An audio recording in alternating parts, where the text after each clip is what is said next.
ایسے جوان مرد ہو جن کی رائے درست ہے، قابل اہمیت ہے، تم حلیم اور بردبار ہو، تمہارے امور مبارک ہیں، تم حق بات کہتے ہو۔ یہ بتاؤ، ہم نے اپنے اور تمہارے دشمن سے جنگ کرنے کا فیصلہ کر رکھا ہے، تمہاری رائے کیا ہے؟ جب امام نے یہ کہا تو عمار یاسر کھڑے ہوئے۔ عمار یاسر نے تقریر کی، جتنا جلدی ہو سکے چلیے۔ عمار یاسر کے بعد سہیل بن حنیف نے تقریر کی، وہ بھی آپ کی خدمت میں پیش کر دیا۔ سہیل بن حنیف کے بعد عدی بن حاتم طائی نے تقریر کی، وہ بھی آپ کی خدمت میں پیش کر دیا۔ اب اتنی بات کل تک کی تھی، اور اب آج کی نئی گفتگو۔ ابھی امام کے اصحاب معافت اور امام نے اپنے اصحاب سے جب یہ رائے لی کہ ہم کو معاویہ سے لڑنے چلنا ہے، آپ کی کیا رائے ہے؟ اپنے اصحاب کی تکریم کرتے ہوئے تو امام کے اصحاب میں سے جن پر امام اعتماد کرتے، ایک صحابی کا نام ہے قیس بن سعد بن عبادہ۔ اب چوتھے صحابی جو کوفے میں امام کی بارگاہ میں کھڑے ہوئے، اور کھڑے ہونے کے بعد انہوں نے امام کے حضور میں تقریر کی، وہ اس طریقے سے تقریر ہے، وہ تقریر بھی قابل غور ہے اور توجہ کی حامل ہے۔ اس میں یہ کہتے، آقا سے کہتے کہ آقا جتنی جلدی ہو سکے ہمیں دشمن خدا سے لڑنے کے لیے لے چلیے۔ لفظوں پہ غور کریے گا، جتنی جلدی ہو سکے ہمیں لے چلیے، اس لیے کہ یہ قیس بن سعد بن عبادہ کہہ رہے کہ جتنی جلدی ہو سکے ہمیں لے چلیے، اس لیے کہ میرے نزدیک ترک و روم سے زیادہ محبوب یہ ہے کہ میں ان سے جنگ کروں۔ ترک و روم کیوں کہا؟ اس لیے کہ جب یہ گفتگو ہو رہی تھی تو اس وقت ترک کے لوگ اور روم کے لوگ دشمن خدا تھے۔ کہا ترک اور روم کے لوگ جو دشمن خدا ہیں اور بالکل واضح طور پر خدا کے دشمن ہیں، ان سے جنگ کرنے سے زیادہ اہم ہے ان سے جنگ کرنا۔ کیوں؟ دلیل سنیے گا، دلیل قابل توجہ ہے۔ قیس نے کہا پہلی بات یہ کہ ان لوگوں نے خدا کے دین میں مکر کیا ہے۔ ایک ایک بات پہ توجہ کریے گا، اور بڑی عظیم بات ہے، انہوں نے نفاق سے کام لیا ہے۔ یہ دوسری دلیل۔ بس پہلی دلیل کیا کہی قیس نے؟ انہوں نے دین خدا میں مکر و فریب کیا ہے۔ دوسری دلیل کیا کی؟ انہوں نے نفاق سے کام لیا۔ اور تیسری دلیل، یہ لوگ رسول خدا کے دوستوں کو ذلیل و خوار کرنا چاہتے ہیں۔ یہ 3 پوائنٹس بتائیں، اور اگر اس بات کو میں ہلکی سی اس کی وضاحت کروں، اور یہ چاہوں گا کہ اپنی بات کو آپ کے سامنے زیادہ سے زیادہ باتوں کو پہنچا سکوں، اور کم از کم اس عشرے میں جنگ صفین کو تو پائے تکمیل تک پہنچایا جا سکے۔ البتہ اس کے لیے آپ کی مدد درکار ہے۔ انہوں نے کتنی دلیل پیش کی؟ کتنی دلیل؟ 3۔ پہلی دلیل کیا کی کہ دین خدا میں مکر کیا۔ دوسری دلیل نفاق سے کام لیا۔ تیسری دلیل رسول خدا کے دوستوں کو ذلیل و خوار کرنا چاہتے ہیں، لہذا ان سے جنگ کرنا میرے نزدیک ترک و روم سے جنگ کرنے سے زیادہ محبوب ہے۔ ایک ایک بات پہ توجہ کریے گا، زمین کے اوپر نبی کا کارنامہ کیا ہوتا ہے؟ زمین پہ نبی کا کارنامہ کیا ہوتا ہے؟ نبی آتا کیوں؟ نبی ایک پیغام لے کے آتا ہے، نبی ایک میسج لے کے آتا ہے، نبی ایک دین لے کے آتا ہے۔ وہ نبی کا میسج کیا ہوتا ہے؟ نبی کا پیغام کیا ہوتا ہے؟ نبی شرک کے خلاف، نبی اٹھتا ہے شرک کے خلاف، ظلم و ناانصافی کے خلاف، اوہام و خرافات کے خلاف۔ بس نبی کتنی چیزوں کے خلاف قیام کرتے ہیں؟ کتنی چیزوں کے خلاف؟ شرک کے خلاف 1، ظلم و ناانصافی کے خلاف 2، اور اوہام و خرافات کے خلاف 3 چیزیں۔ سیدھے لفظوں میں کہوں کہ ظاہری کفر کے خلاف نبی کھڑے ہوتے ہیں۔ ایک ایک بات پہ توجہ کریے گا، جو بالکل واضح ہے، شرک کفر۔ اور رک جائیے گا، تو یہ تو ہو گیا نبی کا کام۔ سوال یہ ہے کہ امام کا کام کیا ہوتا ہے؟ امام کا کام کیا ہوتا ہے؟ ہم نے مکتب میں ہم پڑھتے ہیں مدرسوں میں یہ پڑھایا جاتا ہے کہ جو میسج نبی لے کر آتا ہے اسی میسج کو امام کیا کرتا ہے؟ بچاتا ہے. پر امام نبی کے دین کو کیسے بچاتا ہے؟ تھوڑی دیر کے لیے بہت مختصر وقت میں اپنی بات کو پورا کر دوں گا. امام کیسے بچاتا ہے؟ کیا ایسا ہے کہ نبی ایک مسجد بنائے اور اس مسجد کی دیکھ بھال کس کے ذمہ ہو؟ امام کے. تو یہ تو کوئی بھی دیکھ لے گا، ایسا نہیں ہے. بہت غور کریے گا. نبی جو میسج لے کے آتا ہے نا، اس میسج کا ایک جسم ہوتا ہے اور ایک روح ہوتی ہے. اس کا ایک چہرہ ہوتا ہے، ایک حقیقت ہوتی ہے. اس کا ایک ظاہر ہوتا ہے، ایک باطن ہوتا ہے. بہت توجہ کریے گا. زمین پہ جب کوئی سچا انقلاب اٹھتا ہے، جب بھی کوئی فکری انقلاب اٹھتا ہے، کوئی سچا انقلاب آتا ہے نا، تو اس انقلاب کے دشمن ہوتے ہیں. یہ بہت اہم پوائنٹ ہے اور اس پہ توجہ کریے گا. جب بھی کوئی سچا انقلاب آتا ہے نا، تو اس انقلاب کے کیا ہوتے ہیں؟ دشمن. وہ دشمن ہوتے ہیں، وہ دیکھتے ہیں کہ ہم اس انقلاب کو آمنے سامنے سے مٹا نہیں سکتے، لہذا وہ کیا کرتے ہیں؟ دشمن ہوتے ہیں، دیکھتے ہیں کہ سامنے سے نہیں لڑ پائیں گے، تو اب وہ اپنی حکمت عملی کو بدل دیتے ہیں اور وہ کیا کرتے ہیں؟ اسی مشن کا جز بن جاتے ہیں، اسی تحریک کا حصہ بن جاتے ہیں. اور تحریک کا حصہ بن کے کیا کرتے ہیں؟ اس کے ڈھانچے کو ویسے ہی باقی رکھتے ہیں، اس کی شکل کو باقی رکھتے ہیں، اس کے ظاہر کو باقی رکھتے ہیں، ساری چیزوں کو باقی رکھتے ہیں، لیکن اس کی روح کو جسم سے نکال دیتے ہیں. اور اتنے عیارانہ طریقے سے نکالتے ہیں کہ 80% لوگوں کو پتہ ہی نہیں چل پاتا، اس لیے کہ وہ ڈھانچہ باقی رکھتے ہیں اور اس سے روح نکال لیتے ہیں. بالکل ایسے جیسے اخروٹ ہے، اخروٹ کا چھلکا باقی رہے اور اخروٹ کے اندر سے اس کا مغز نکال لیا جائے.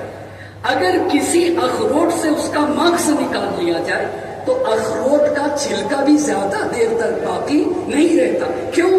اس لیے کہ چھلکا بھی اسی مغز کی وجہ سے باقی رہتا ہے. اگر مغز نکل جائے نا تو چھلکا زیادہ دیر تک باقی نہیں رہتا. اگر کسی تحریک سے روح تحریک نکل جائے، اگر کسی انقلاب سے اس کی حقیقت چھین لی جائے، صرف ڈھانچہ باقی رہے، تو وہ پھر تحریک زیادہ دنوں تک باقی نہیں رہتی ہے. تو جو نبی کا جو انقلاب ہوتا ہے زمین پہ، اس کا ایک ظاہر ہے، ایک باطن ہے، ایک ڈھانچہ ہے، ایک اس کی روح ہے، ایک جسم ہے، ایک روح ہے، ایک چہرہ، ایک حقیقت ہے. جب نبی تحریک لے کر آتا ہے، اس کے کوئی دشمن ہوتے ہیں، وہ دشمن اس کو آمنے سامنے سے نہیں لڑ سکتے، تو اسی تحریک کا حصہ بن جاتے ہیں. حصہ بن کے اس کے ظاہری ڈھانچے کو باقی رکھتے ہیں، روح کو اس سے چھین لیتے ہیں. اور 80% لوگوں کو پتہ ہی نہیں چل پاتا کہ جو مشن تھا اس کی روح باقی ہے یا نہیں. ایسے پرآشوب ماحول میں ایک باریک بین آنکھ کی ضرورت ہے جو حوادث کی اتھاہ گہرائیوں میں اتر جائے اور جو یہ بھانپ لے تحریک میں صرف ڈھانچہ بچا ہے یا روح بھی باقی ہے، تحریک میں صرف ظاہری چیز بچی ہے یا نہیں، اس کا باطن بھی باقی ہے. وہ آنکھ جو تحریک کی روح کو دیکھتی ہے نا، اسی آنکھ کو امام کہا جاتا ہے. اور جو لوگ کسی مشن سے تحریک کی روح چھین لیتے ان کو منافق کہا جاتا ہے. منافق کی مثال عربی میں جنگل کے چوہے کو نافقہ کہا جاتا ہے. نافقہ جنگل کے چوہے کو کہا جاتا ہے، اور ہر چوہے کو نہیں کہا جاتا. اس چوہے کو کہا جاتا ہے جو جس سوراخ سے داخل ہوتا ہے وہ تو دکھتا ہے، لیکن جس سے باہر آتا ہے وہ نہیں دکھتا، اور وہ سوراخ بھی ظاہر نہیں ہوتا. جا کے زمین کو کھودتے کھودتے اتنا کھودتا ہے کہ اوپر کا حصہ اتنا باریک بنا دیتا ہے کہ ہلکا سا اگر ایسے مارے تو سوراخ ہو جائے گا، پر وہ اوپر سے بنا دیتا ہے. تو داخل ہوتا ہے وہ پتہ چلتا ہے، نکلے گا کہاں سے یہ پتہ نہیں چلتا. منافق کیا کرتے ہیں؟ کسی بھی تحریک میں داخل ہو کر تحریک کی روح چھین لیتے، ڈھانچے کو باقی رکھتے۔ ایسے میں ایک دیدے، ایک باریک بین آنکھ کی ضرورت ہے جو بھانپ لے تحریک کی روح باقی ہے یا نہیں۔ اسی کو کہا جاتا ہے امام۔ بنی امیہ کی صورتحال یہی تھی، یہ نبی کی تحریک میں یعنی اسلام میں آئے۔ ان کے زمانے میں مسجدوں میں میناروں سے اذانوں کی صدائیں بہت زیادہ بلند تھی، جماعت میں بھیڑ بہت زیادہ تھی، حج میں مجمع بھی بہت زیادہ تھا۔ یہ نبی کی تحریک کا ڈھانچہ تھا، مگر روح اس کے جسم سے نکال رکھی تھی۔ اسی لیے امام علی علیہ السلام جب منصب خلافت پر فائز ہوئے تو آپ یہ بتائیے پہلے اندرونی اصلاح کی بات کی ہے یا بیرونی اصلاح کی بات کی ہے؟ جو لوگ اپنے کو مسلمان کہہ رہے تھے نا، پہلے انہی کے خلاف امام اٹھے، چاہے وہ جمل کا مسئلہ ہو، چاہے وہ صفین کا مسئلہ ہو، چاہے وہ نہروان کا مسئلہ ہو۔ امام کے زندگی میں بہت توجہ کریے گا، یہیں سے تاریخ کا رخ بدل گیا۔ امام نے زمین فتح نہیں کی اپنی دور حکومت میں۔ امام نے کہا کہ میں ترجیح اس بات کو دوں گا کہ اندرون میں یعنی داخلی اصلاح کی ضرورت ہے، اور یہ امام نے کہا وہ اسلام جس کا صرف ڈھانچہ باقی رہے، روح نکل جائے، اگر وہ اسلام پوری دنیا میں پھیل جائے اس اسلام کا ڈھیلے کے برابر بھی فائدہ نہیں ہے۔ اس کا ایسے اسلام کا فاتحہ پڑھ دو جس کا حاکم معافیہ ہو جائے۔ یہ تحریک ادھوری رہ گئی امام علی کے زمانے میں۔ اسی تحریک کو کربلا میں امام حسین نے پایہ تکمیل تک پہنچا دیا۔ صلوات پڑھ دے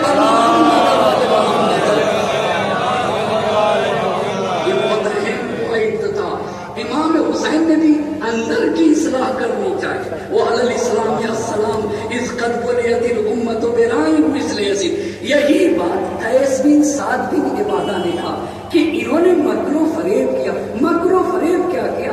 یہ منافق کہتے ہیں جس کا دل کافر ہو زبان مسلمان ہو۔ کیا بات ہے؟ جس کا دل کافر ہو زبان مسلمان، اسے منافق کہا جاتا ہے۔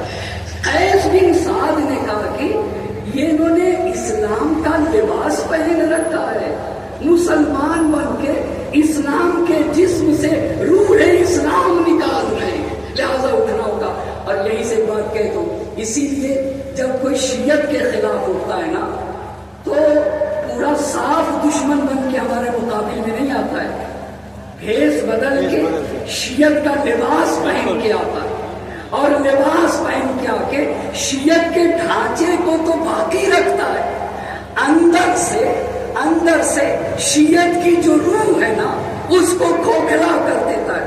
ایسے ماحول میں عزادار کی ضرورت ہے، اور اتنے دور اندیش عزادار کی ضرورت ہے جو بھانپ لے شیعت جو تحریک ہے اس کا ڈھانچہ ہی تو نہیں نا باقی ہے۔ انہیں بھانپ لینا چاہیے کہ بھائی صاحب روح تحریک نکل تو نہیں رہی، حقیقت نکل تو نہیں رہی ہے، باطن کھو تو نہیں رہا۔ ضرورت یہ ہے کہ تحریک کا جہاں ظاہر باقی رکھا جائے وہیں باطن بھی باقی رکھنا چاہیے۔ صلوات پڑھ دیجیے گا محمد۔ یہ کس کی تقریر تھی؟ یہ کس کی تقریر تھی؟ قیس بن سعد بن عبادہ۔ اب جلدی چلتے ہیں۔ اب ایک ہے میرے امام کے صحابی حجر بن عدی۔ حجر بن عدی کے بھی جملے سنیے گا، بہت غور طلب باتیں ہیں، بڑی عظیم باتیں۔ حجر بن عدی، اچھا میں کبھی گھبراتا ہوں جلدی پڑھوں تو بھی اچھی بات نہیں ہے، آہستہ پڑھنا چاہیے نا، سامعین کے دلوں تک باتیں پہنچ جائیں۔ آہستہ پڑھتا ہوں تو سوچتا ہوں کہ باتیں رہ جائیں گی، 10 ہی دن ہے اور مجھے بہت ساری باتوں کو آپ کے سماعتوں کے حوالے کرنا ہے۔ آئیے حجر بن عدی، آپ ذرا ان کے لفظوں پہ غور کریے گا، اور یہ بڑی بارکت العرا باتیں کہیں۔ امام سے جب حجر بن عدی نے کہا آقا ہم آغوش جنگ میں پلے بڑے، اچھا لفظوں پہ کیا ادیبانہ جملے ہیں نا، ہم آغوش جنگ میں پلے بڑے ہیں، اچھا ہم مرد میدان ہیں، ہم مرد جنگ ہیں، ہمارا رشتہ جنگ سے ہے، ہم اس سے جڑے ہوئے لوگ ہیں۔ جنگ نے ہمیں آزمایا ہے اور ہم نے جنگ کو آزمایا ہے، یعنی ہم نے جنگیں کی ہیں۔ بہت توجہ کریے گا، ہم نے جنگیں کی ہیں۔ اور پھر امام سے حجر بن عدی نے کہا، آقا ہمارا قبیلہ، ہمارا خاندان، ہمارے آوان و انصار بہت زیادہ اور ایسے زیادہ ہے، اتنے زیادہ ہے کہ وہ جنگجو ہیں، طاقتور جنگجو ہیں، آزمودہ کار یعنی تجربے کار جنگجو ہیں۔ ہم اپنے پورے قبیلے کے ساتھ آپ کے اختیار میں، پورے قبیلے کے ساتھ آپ کے اختیار میں، آپ ہمارے امام ہیں، آپ ہمارے آقا ہیں، آپ ہمارے سید و سردار ہیں، ہم پورے قوم اور قبیلے کے ساتھ آپ کے اختیار میں۔ اگر مشرق میں آپ لے کے چلیں گے ہمیں تو ہم مشرق میں جائیں گے، اور اگر آپ کہیں گے مغرب میں چلنا ہے تو ہم مغرب میں چلیں گے۔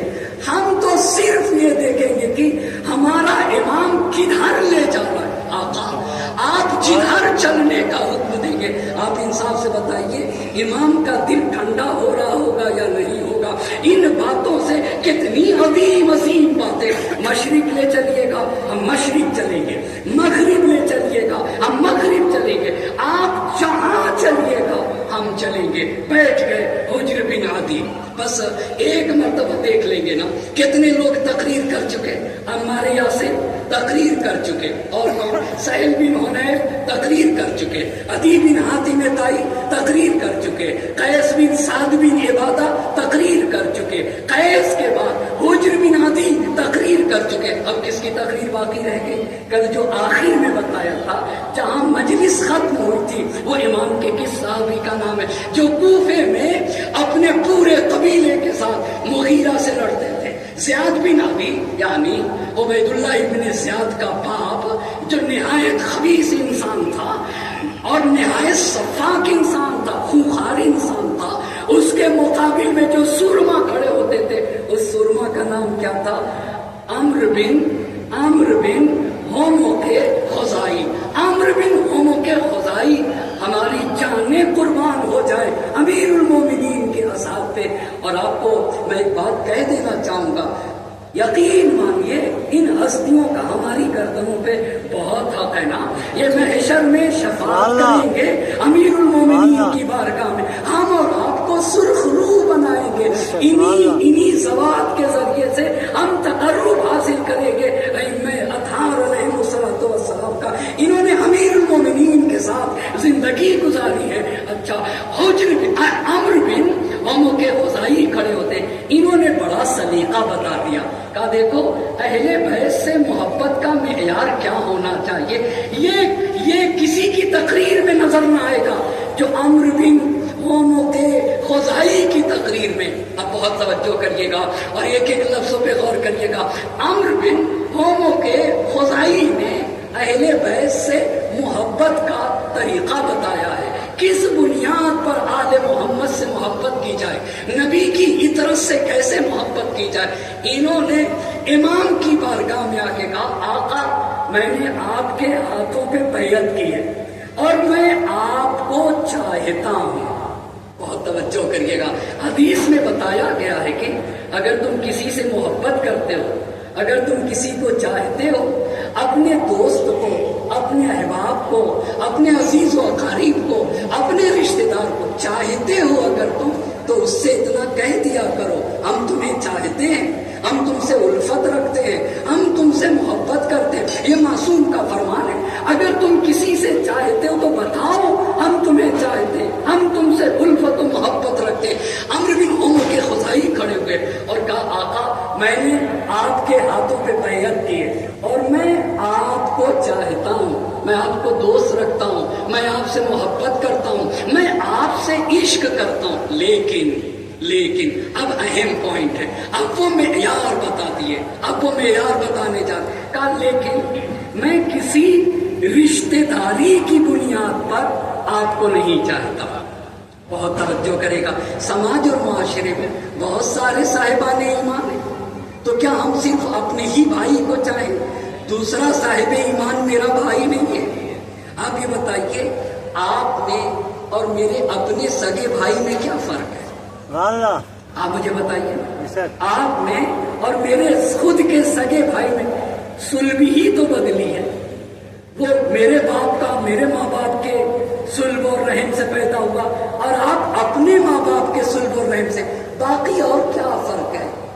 جیسے وہ صاحب ایمان ویسے آپ صاحب ایمان ہے نا. صرف صلب اور رحم ہی تو بدلنا. چاہے میں آپ کے درمیان اٹھوں بیٹھوں, چاہے اپنے سگے بھائی کے ساتھ اٹھوں بیٹھوں, چاہے آپ کے درمیان رہوں یا اپنے عزیز و اقارب کے درمیان رہوں, فرق کیا کرتا ہے؟ کتنی عظیم بات بتائی. پہلی بات بتائیے, میں آپ کے ہاتھوں پر میں نے بیعت کی ہے, میں آپ کو چاہتا ہوں, آپ سے محبت کرتا ہوں, لیکن اس محبت میں کوئی رشتہ داری نہیں, رشتہ داری کی بنیاد پر یہ محبت نہیں. اللہ اللہ, بس پہلا پوائنٹ کتنا اہم ہے, رشتہ داری کی بنیاد. کبھی کبھی ہم اپنے رشتہ دار کو حد سے زیادہ چاہتے, چاہے وہ بے دینی ہی کیوں نہ ہو, چاہتے صرف اس لیے ہے کہ رشتہ دار ہے. کہا میں نے آپ سے جو محبت کی ہے, آپ کو جو چاہتا ہوں, رشتہ داری کی بنیاد پر نہیں. یہ پہلا پوائنٹ. دوسرا پوائنٹ کا کسی مال و دولت کی لالچ میں نہیں. اللہ اللہ, ہماری دوستی کا معیار کیا ہونا چاہیے؟ کہا مجھے آقا کوئی کسی مال و دولت کی لالچ میں آپ سے محبت نہیں کرتا. اور تیسرا پوائنٹ, آپ معاویہ سے لڑنے جا رہے ہیں, اگر آپ فتح کر لیں تو حکومت ہوگی نا آپ کے اختیار میں, تو گورنر بھی آپ ہی بنائیں گے. کہا آقا آپ کو میں حکومت اور کرسی کی خاطر بھی آپ سے محبت نہیں کرتا کہ آپ حاکم بننے کے بعد مجھے کرسی دیں گے, مجھے گورنر بنائیں گے. اتنی بات, بس کتنی وجہ سے محبت نہیں کرتا؟ مال رشتہ داری کی بنیاد پر نہیں, پہلا پوائنٹ. مال و دولت کی لالچ میں نہیں, دوسرا پوائنٹ. حکومت اور کرسی کی لالچ میں نہیں, تیسرا پوائنٹ. تو آپ کس بنیاد پر محبت کرتے ہیں؟ امیر المومنین سے کیا, امام حسین سے محبت کا سلیقہ کیا بتا دیا, آل محمد سے محبت کا سلیقہ ہم پوری بشریت کو عمرو بن حموق نے بتایا. تو عمرو بن حموق آپ بتائیے, عمرو بن حموق نے کہا, امام سے کہا آپ میں 5 باتیں پائی جاتی ہیں اور ان 5 باتوں کی وجہ سے آپ سے محبت کرتا ہوں. ان 3 باتوں کو کہا ان کی وجہ سے نہیں, 5. پہلی بات, آپ رسول خدا کے بھائی ہیں. اس کا کیا مطلب ہوتا ہے؟ ابھی رک جائیے, یہ بات ایسے واضح نہیں ہوگی. آپ نبی کے ابن عم ہیں. اس کا کیا مطلب ہوتا ہے؟ اس کا کیا مطلب ہوتا ہے یہ بتائیے. واقعہ ذوالشیرہ میں نبی نے کیا کہا تھا؟ نبی نے یہی تو کہا تھا, دین خدا میں جو میری مدد کرے گا وہ کیا ہوگا؟ وہ میرا بھائی ہوگا, میرا وصی ہوگا. اور جب امیر المومنین نے مدد کا وعدہ کیا تو نبی پاک نے فرمایا ان ھذا اخی و وصی, علی میرے بھائی ہے. اچھا, مدینہ جب ہجرت کر کے آئے تو پیغمبر پاک نے مہاجرین اور انصار کے درمیان عقد اخوت قائم کیا. عقد اخوت کیا؟ ایک طرف مہاجر اور ایک طرف انصار. مہاجر کس کو کہتے ہیں؟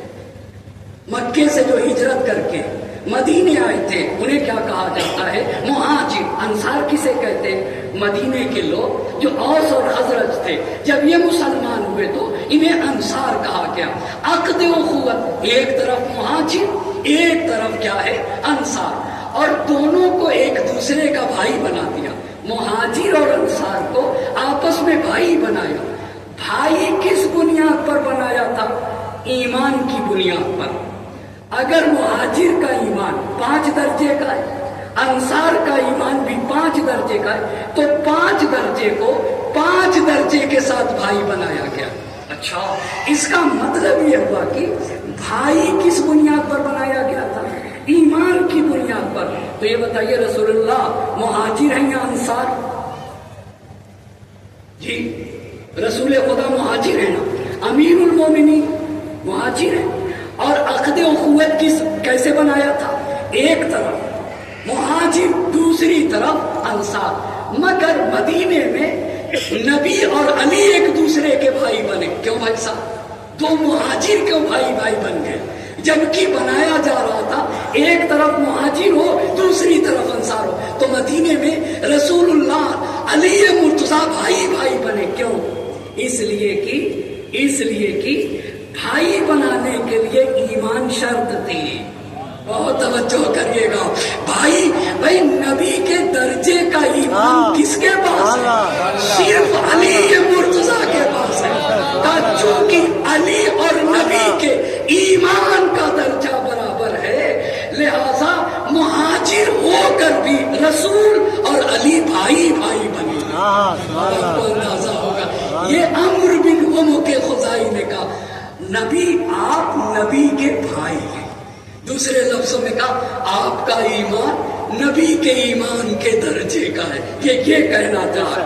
اسی لیے جنگ خندق میں جب امیر المؤمنین عمرو بن عبدود کے مقابل میں گئے تو نبی پاک نے فرمایا لبرز الایمان کلہ الی الکفر کل ایمان کل کفر کے مقابل میں جا رہا ہے. ایک صلوات پڑھ دیجیے.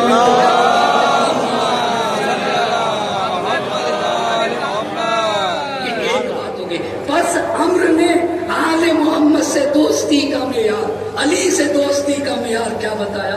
آپ رسول اللہ کے بھائی، اور بھائی کے پیچھے بھی کیا راز چھپا ہے بتائیے گا. راز کیا چھپا ہے؟ ایمان کا راز چھپا ہے. دوسرا مرحلہ ایک بات پہ توجہ. آپ رسول خدا کے وصی ہیں. کیا ہے وصی؟ سوال وصی کسے کہتے ہیں؟ ایک بات پہ توجہ کریے گا. آج ان لفظوں کے معنی جاننا چاہیں گے. وصی کسے کہا جاتا ہے؟ میں آپ کو ایک بات بتاؤں اور یقیناً آپ کو جان کے خوشی ہوگی اور انشاءاللہ خوشی کا احساس ہونا بھی چاہیے. کبھی کبھی ہمارے استاد جب ایک نئی بات سیکھتے ہیں اور ہم لوگ کو پڑھانے آتے ہیں اور جیسے ہی کلاس روم میں آ کے جب وہ اپنی کرسی پہ بیٹھتے ہیں درس شروع کرنے سے پہلے کہتے آج میری عمر 2 سال بڑھ گئی. ایسے ہی کہتے.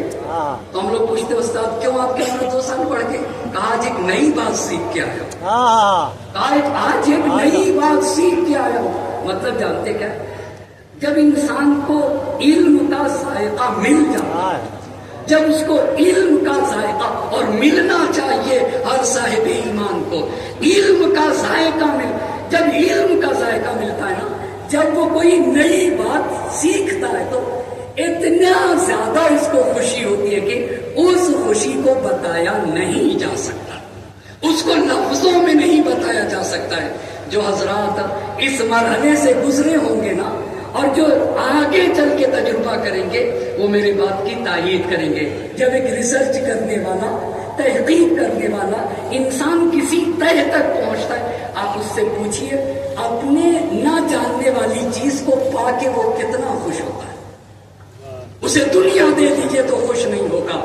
ایسے ہی ہر انسان. وصی کس کو کہتے ہیں؟ رسول کے وصی ہیں. ایک لفظوں پہ غور کرے گا. ہم بہت بولتے ہیں علی رسول کے وصی ہیں. اب میں آپ کو بتانا چاہوں گا ایک شخص ہے اور اس کی بیوی اور اس کے بچے، اور یہ جو شخص ہے اس کو اللہ نہ کرے کوئی بیماری لگ گئی، ایسی بیماری لگ گئی کہ جس بیماری میں دنیا سے چلا جائے گا. یہ شخص، یہ باپ ہے، اس کے بیٹے کیا چھوٹے ہیں، اس کے پاس مال و دولت بھی ہے، اس کے پاس سرمایہ بھی ہے، اس کے پاس پراپرٹی بھی ہے، اور اس کے پاس اس کی فیملی بھی ہے.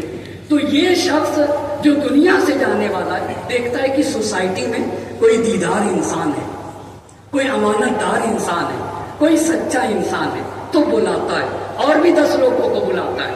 بلانے کے بعد کہتا ہے کہ دیکھو میں مرنے والا ہوں، میرے بچے کمسن ہیں، میرے بچے تنہا زندگی نہیں چلا سکتے، میں چاہتا ہوں کہ میرے جتنی دولت ہے وہ اور میرے یہ بچے تمہارے حوالے کرتا ہوں، اپنی دولت اور بچے کو تمہارے حوالے کرتا ہوں. تو یہ جو بیماری میں مبتلا تھا اس کو کہا جاتا ہے موسی. اسے کیا کہا جاتا ہے؟ موسی. اور جس کے حوالے کر رہا ہے اس کو کہتے ہیں وصی. اسے کیا کہا جاتا ہے؟ وصی. وصی کہتے ہیں جس کے حوالے انسان